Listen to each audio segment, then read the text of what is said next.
चला तर मग बघूया आमच्या औशीच्या हातचा कोलंबीचा सुका कालवण आणि रस्सा.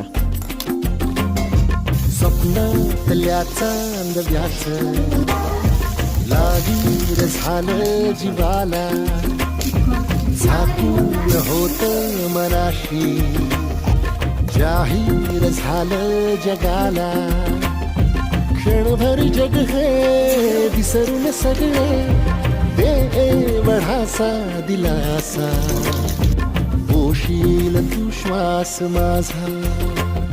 स्वप्नातल्या चांदव्याचं लागीर झालं जीवाला, झाकून फायनली मित्रांनो बघू शकता आता आपलं शेंगाचा म्हणजेच प्रॉन्सचा रस्सा आणि ग्रेव्ही ऑनियनमध्ये बनवलेली प्रॉन्सची ही झालेली तयार. आता आपण टेस्ट करून बघूया कशा प्रकारे चव आहे त्याची.